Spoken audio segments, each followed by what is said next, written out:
সাধু রাইচরণের বাড়ি কদলী গাছ রোপণ করি রে মাঝখানে দাঁড়াও করলেন লীলা চমৎকার। আমার সাধু রাইচরণের বাড়ির মা যিনি স্বামী দেবতাকে বলছে, ওগো পাগলরা সবার বাড়িতে যায়, আমার মনে বড় সাধ, যদি পাগলরা কৃপা করে আমার এই অভাগিনীর দিন কুটিরে আসতো, তাহলে আমি মন দিয়ে জীবন যৌবন দিয়ে পাগলদের একটু সেবা করতাম। এই সাধু রাইচরণের বাড়ির এই ডাক আমার গোলক পাগল শুনেছে, তারকর্তা শুনেছে, মহানন্দ শুনেছে।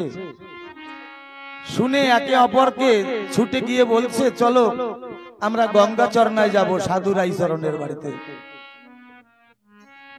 এমনি ভাবে লীলা করতে পাগলরা ছুটে এসেছে। এলো যখন সাধু রাইচরণের বাড়ি, সেই মা আমার গোলক পাগলকে চরণ ধরে বলছে, বাবা এই মধুকৃষ্ণা ত্রয়োদশীতে সকলে হরিভক্ত পায়, হরিভক্ত আসে সবার বাড়িতে, তারা কীর্তন করে, তাকে সেবার তরে কতজনে কত কিছু তৈরি করে তাকে সেবা দেয়। কিন্তু আমি এমনই অভাগিনী, আমি যে মতুয়াদের ডেকে একটা দল ডেকে তাকে সেবা করাবো তেমন শক্তি আমার নাই। গোলক পাগলকে বলছে, তুমি যদি কৃপা করো, কারণ তোমার হুঙ্কারে গোলক নড়েছিল, গোলক থেকে আমার পতিত পাবনের দয়াল এসেছে, তুমি যদি কৃপা করো। ভক্তি ডোরে গোলক পাগল বাধা পড়েছে। সমগ্র দক্ষিণ দেশের যতগুলো জেলা আছে সবাইকে বলে দিয়েছে, এই ওরাকান্দি যাওয়ার পথে আমার গঙ্গা চরণা রাইচরণের বাড়ি তোরা একটু হয়ে যাবে। এইবার গোলক পাগলের নিমন্ত্রণ পেয়েছে। আর কি মতুয়ারা বসে থাকে? যার নিমন্ত্রণে ক্ষীরোদ সাগর থেকে আমার হরিচাঁদ নেমে এসেছে, সেই মানুষ যদি নিমন্ত্রণ করে, সমস্ত মতুয়ার দল ওরাকান্দি ছুটেছে গঙ্গা চরণায় গিয়ে সাধু রাইচরণের বাড়িতে। এত ভাবে কীর্তন করেছে সাধু রাইচরণের বাড়ি, অশ্বিনীর বাড়ি। কীর্তনের সময়, মহোৎসবের সময় কোনো বাজার ঘাট করে না। সাধু রাইচরণ গোলক পাগলের পা জড়িয়ে ধরে বলছে, বাবা আমার তো কিছু আয়োজন নাই, তাহলে এত ভক্তের সেবা? বলে, তোর যদি হরিচাঁদের উপরে ভক্তি বিশ্বাস থাকে, তাহলে আমার বাবা দয়াল হরিচাঁদ সে বুঝবে। এই বলাতে গ্রামবাসীগণ যে যা পেরেছে, চাল ডাল তরি তরকারি সকল নিজ গুণে নিয়ে এসেছে। গ্রামের মায়েরা, রমণীগণরা ও যুবক ভাইরা সবাই এসে আনন্দবাজার খুলে দিয়েছে, রান্না করেছে। সকল ওরাকান্দি ধাবিত মতুয়া দলের কিন্তু ঠাকুরের কাজ ঠাকুর করে অগণিত প্রসাদ বেঁচে গেছে। রাইচরণ অক্ষুরবালা পাগলকে বলছে, পাগল তোমার কৃপায় সকল হয়েছে, এত প্রসাদ বেঁচে আছে, এত প্রসাদ কি করব?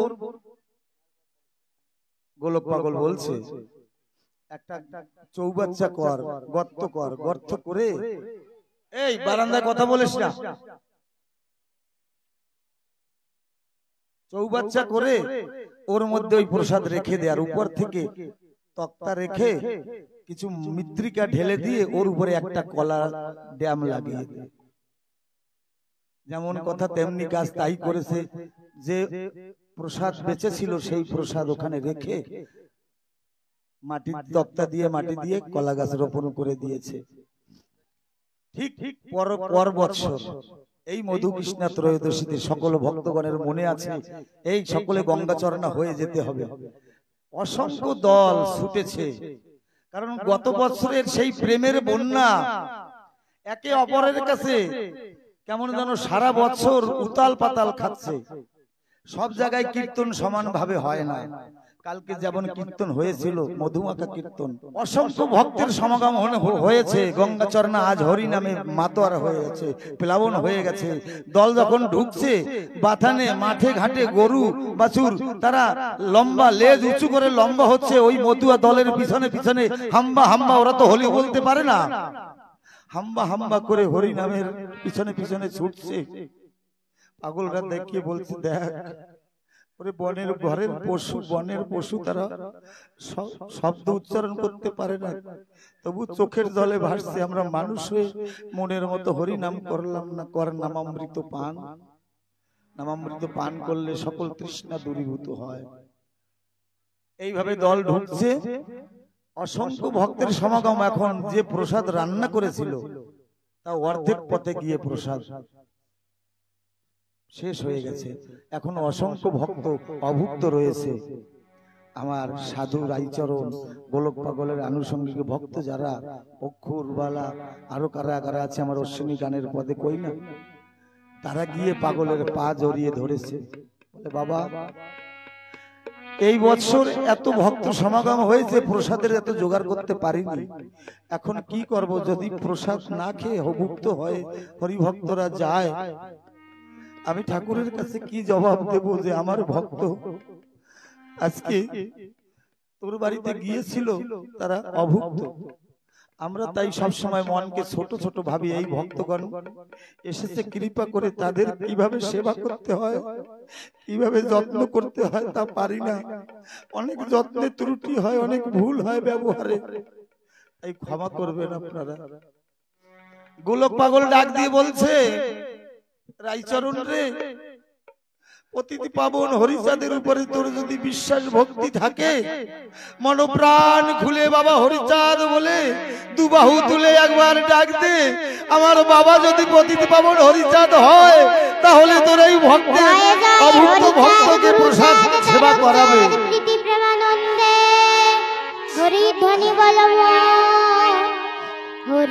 এই বলেছে, এই বললে সকলে এসে গোলক পাগলের পা জড়িয়ে ধরেছে। তখন গোলক পাগল বলল, আয় আমার সঙ্গে আয়। ওই যে গত বৎসর যে প্রসাদ রেখেছিল মাটিতে ঢেকে, ওই কলা গাছের পাশ থেকে আরেকটা ড্যাম জড়িয়েছে, আরেকটা কলা গাছ দাঁড়িয়েছে। আমার অশ্বিনীকর্তা লিখেছে, সাধু রাইচরণের বাড়ি, তারপরে কদলী গাছ রোপণ করিবে, করলেন লীলা চমৎকার। এই লীলাটা কি? গোলক পাগল সবাইকে ডেকে নিয়ে গেছে, ভক্তগণ সারি সারি আনন্দবাজারে বসে আছে, রন্ধনশালায় প্রসাদ নাই। যা চিন্তাপত্র যারা যারা রাধুনি তারা সবাই ঠাকুরকে ডাকছে, চোখের জলে ভাসছে। গোলক পাগল বলছে, গতবার প্রসাদ রেখেছিলি না এখানে? আমার রাইচরণ পা জড়িয়ে ধরে বলছে, বাবা গতবারের প্রসাদ? বলে হ্যাঁ, একটু আগে তো তুই বলেছিস আমার 16 আনা বিশ্বাস রয়েছে বাবা হরিচাঁদের উপরে, তাই যদি হয় বাবা হরিচাঁদের নাম নিয়ে এই কলা গাছ সরিয়ে সেই প্রসাদ বের কর। গোলক পাগল বলল, যখনই বলল একামন কায়মন বাক্যে বিশ্বাস করে, বলে না বিশ্বাসে মিলাই বস্তু তর্কে বহুদূর। যদি কোনো ভক্ত বিশ্বাস একবার করতে পারে, তখন বিশ্বাসের ঘরে এসে দয়াল হরিচাঁদ দয়াল গুরুচাঁদ দাঁড়ায়।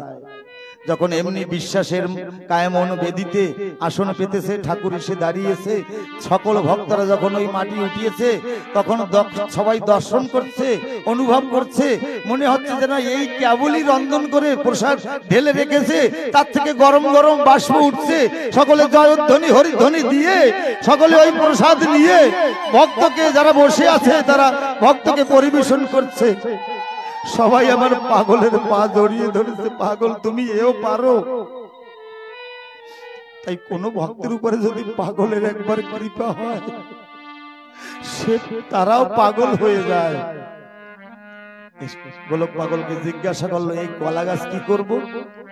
বলে যে বাড়িতে মহোৎসব হবে, আজ থেকে এই ইতিহাস রচনা হলো, আজ থেকে ওই সিংহদ্বারে মন্দিরের সামনে এই দুটো কলা গাছ রাখবি। এই লীলা করে গিয়েছিল।